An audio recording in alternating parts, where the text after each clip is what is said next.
Bianca always knew how to draw blood without leaving a mark.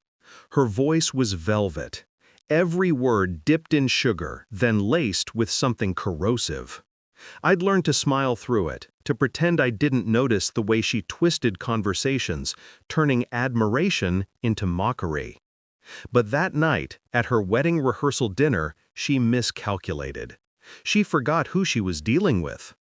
The ballroom was gold and glass, the kind of place meant to impress people who already had everything. I stood there in a silk dress that suddenly felt like a disguise.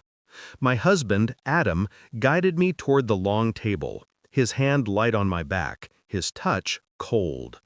The table was a glittering parade of name cards, every one handwritten in looping calligraphy, except there wasn't one for me. Bianca caught my eye from the head of the table. Her smirk curved like a blade. "Oh, darling," she said, voice dripping honey, "we only reserved seats for important guests."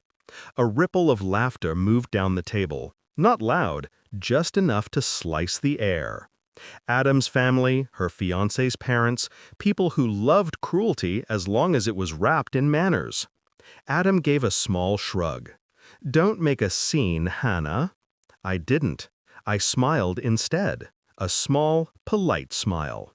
I excused myself to freshen up, and I set the timer on Bianca's downfall. Bianca had been perfect from the start. The kind of perfection that felt rehearsed.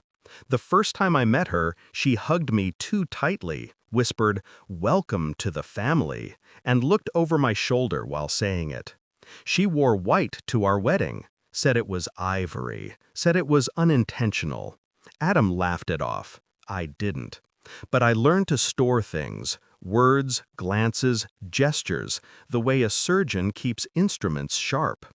Bianca called me sweet, as in sweet but not clever enough. Adam called her protective, as in my sister means well. She meant to cut me out, and Adam let her. The first crack appeared 3 months before the rehearsal dinner. A message flashed on Adam's phone while he showered. "B, you looked nervous. Don't worry, I'll keep your secret." I read it twice. Then again. My stomach turned cold, but I didn't touch the phone. I didn't need to. When Adam came out, towel slung low, he smiled like nothing had changed.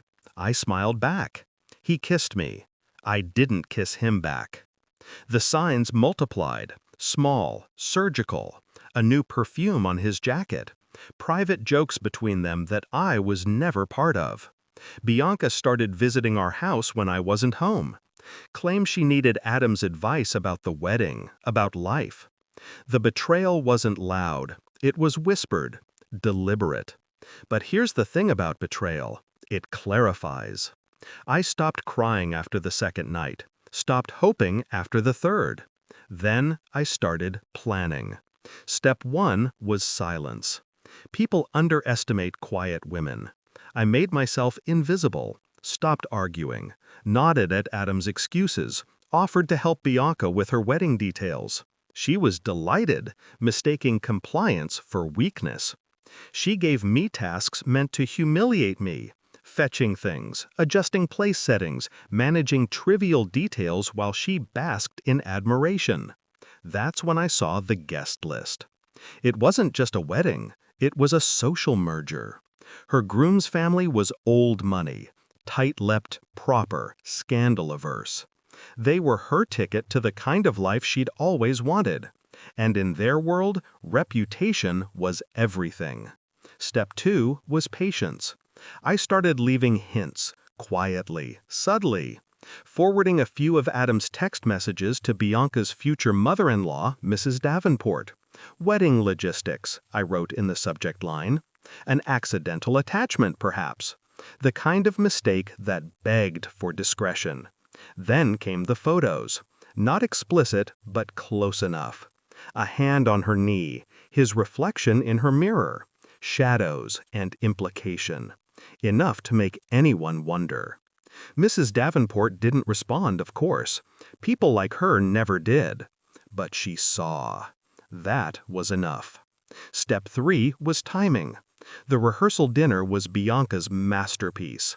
Hundreds of candles, crystal glasses, laughter polished to perfection.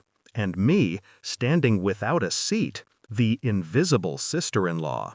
I smiled. I told her I'd freshen up. In truth, I slipped upstairs to the private lounge where Mrs. Davenport was speaking with the wedding planner.